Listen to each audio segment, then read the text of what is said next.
Guys, welcome back to my channel happy with Moushumi. আশা করি সবাই ভালো আছেন, আমিও ভালো আছি। তো আরুষের হয়ে গেছে ফাইনাল এক্সাম শেষ, এখনও খাচ্ছে, ওর মুখে এখনও ভাত আছে।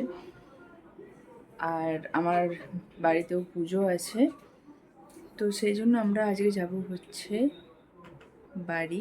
রাত্রে আমাদের ট্রেন, তো আমাদের প্যাকেজিং হয়ে গেছে। ওই যে ওইটা আরুষের ব্যাগ, তাই তো ওইখানে ওটা আমার কাঁধের ব্যাগ, আর এই যে এখানে নেব এই ব্যাগ।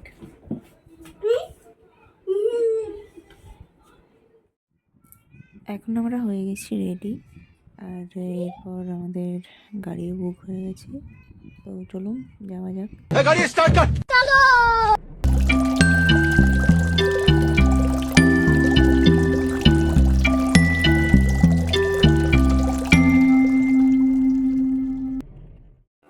তো আমরা এখন স্টেশনে এসে গেছি, আর স্টেশনে আসার পর অ্যাকচুয়ালি জানতে পারলাম যে আমাদের ট্রেন অলরেডি অনেক লেট। মানে সিরিয়াসলি 9:30টায় আসার কথা, সেই ট্রেনটা ঢুকবে মোটামুটি 11:45। এতক্ষণ ধরে আমাদের এখানে বসে থাকতে হবে। শুধু আমরা নয়, আমাদের সঙ্গে আরও অনেক প্যাসেঞ্জার্স যারা এইটা মানে ফেস করেছে। আর কোনো আপডেট দেওয়া হয়নি, যে অ্যাপসগুলো আছে যেখান থেকে ট্র্যাক করা যায় সেখানেও কোনো আপডেট ছিল না। তো বসে বসে বসে বসে আমরা এখন আপাতত 11:35 মতো বাজে। তো আমাদের ট্রেনের টাইম হচ্ছে 11:45। তো আমরা এসে আর অন্ধকারের মধ্যে, মানে সবাই অলরেডি ঘুমিয়ে পড়েছে, সবার মানে হাফ, কারোর এক ঘুম কমপ্লিট হয়ে গেছে। মানে আমরা মাঝরাত্রি উঠেছি লিটারেলি, যেখানে 9:30টার সময় ওঠার কথা। তো যাই হোক, আমাদের ট্রেন ছেড়ে দিয়েছে, আর আমার মানে আর সেরকমভাবে ইচ্ছাই ছিল না। আমি জাস্ট উঠেছি, বেড কভার সেট করেছি, বডি ফেলেছি। তো গুড মর্নিং, সকাল হয়ে গেছে। আর যেহেতু ট্রেনটা আমাদের লেটে ঢুকেছে, তাই এটা খুব স্বাভাবিক ব্যাপার যে আমরা লেটে পৌঁছাবো। আর লেটেস্ট নিউজ হলো, মানে জানতে পারলাম যে আজকেই ঘূর্ণিঝড়ও প্রবেশ করেছে ওয়েস্ট বেঙ্গলে, ঘূর্ণিঝড় শম্পা। তো সেটার এফেক্টও মাঝখানে আমরা খুব ভালোভাবে পেয়েছি। তবে ভিউটার সাথে বৃষ্টিটা মোটামুটি এনজয় করেছি, যেহেতু মানে মেঘ ডাকছিল না, বিদ্যুৎ চমকাচ্ছিল না, শুধু বৃষ্টিটা হচ্ছিল, যেরকম নিম্নচাপ হলে হয়। তো সেই রকম সকালবেলা উঠে, এটা আবার লেটেস্ট নিউজ। তো যাই হোক, আমি যাই হোক সকালে উঠে এনজয় করেছি। মানে যেখানে আমার সকাল 7:30টায় বাড়ি পৌঁছে যাওয়ার কথা, সেখানে আমরা বাড়ি পৌঁছতে পৌঁছতে আমাদের মানে 12টা বাজবে। আর এদিকে আমার ছেলে ওঠার নামই নেই, স্বাভাবিক।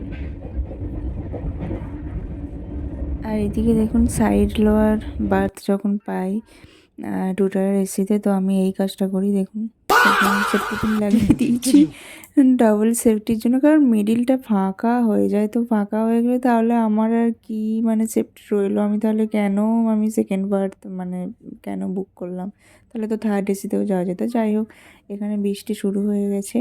তো এই সময় এই জার্নিটা আমার ভীষণ ভালো লাগছিলো। এটা ওই ঘূর্ণিঝড় শম্পার এফেক্টসের কারণে হচ্ছে। তো মনে হয় এটা ওয়েস্ট বেঙ্গলেই মানে এটা হচ্ছে। যখন ভুবনেশ্বরে ছিলাম ওখানে এরকম কিছু ছিল না, পরিষ্কারই আকাশ, গরম। এখানে যত ওয়েস্ট বেঙ্গলে ঢুকলাম তত মানে ঠান্ডা ঠান্ডা হাওয়া দিচ্ছে, এটা ঠান্ডা ঠান্ডা ভাব, পরিষ্কার হয়েছে, বৃষ্টি জমে আছে গ্লাসে। ঢুকছি আমরা হাওড়া। তো ফাইনালি হাওড়া ঢোকার মুখে আমাদের ট্রেন। আর এদিকে আরুষ এখনো ওঠেনি, তো ওকে এখন ওঠানো হবে। কুটু,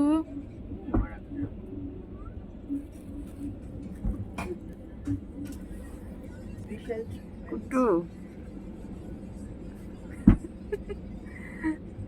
ও পিসি বাড়ি আসতে হবে, সে তো পিসি বাড়ি হাঁটতে চলে যাবো, কিন্তু ঘুম ভেঙেছে। Good morning.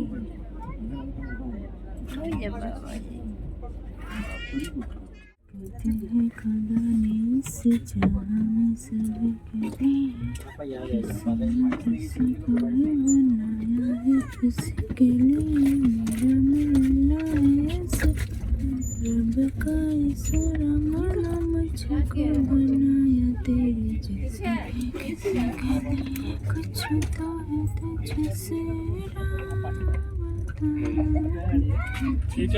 তো ফাইনালি আমরা স্টেশনে নেমে গেছি। স্টেশনে নামার পরেই আমাদের বৃষ্টি ওয়েলকাম করেছে, আর লাগেজটা নিয়ে বৃষ্টির মধ্যে যাওয়া পসিবল ছিল না, তাই আমাদের বাধ্য হয়ে একটা কুলি করতে হয়েছিল। তো আমরা ফাইনালি আমাদের লোকাল ট্রেনে এসে বসেছি। এখনও 1 ঘন্টা জার্নি করব। 1 ঘন্টা জার্নি করার পর অটো টোটো যা পাবো তাতে করে আবার যেতে হবে। মানে এমনি এমনি নয় যে আমরা ভুবনেশ্বরতে একদম ফটাক সে চলে গেলাম বাড়ি, না ভাই, অনেক স্টেপ আছে, অনেক স্টেপ পার করে যেতে হয়।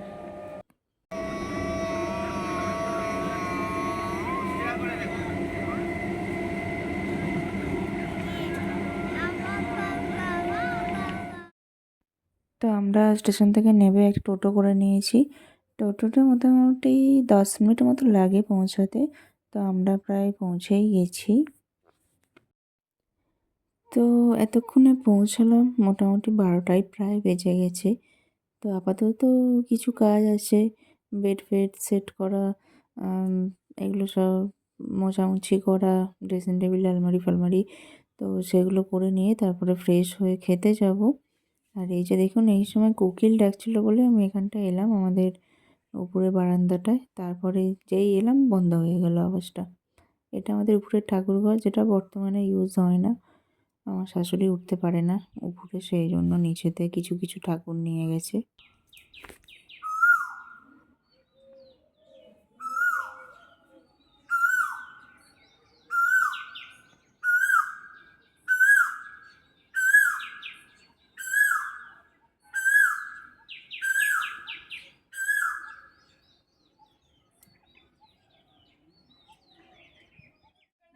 আজকের লাঞ্চ মেনু হলো এটা। লাঞ্চ মেনুটা ব্যাখ্যায় আর গেলাম না। তো যাই হোক, এই ব্লগটা এখানেই শেষ করছি, কারণ আমি একটা লম্বা ঘুম দেবো এখন। সো ব্লগটি কেমন লাগলো অবশ্যই জানাবেন। যারা পুরোনো আছেন লাইক শেয়ার কমেন্ট করবেন, নতুন হলে চ্যানেলটি সাবস্ক্রাইব করে আমার পাশে থাকবেন। তো আজকের মতো আসলাম, টাটা।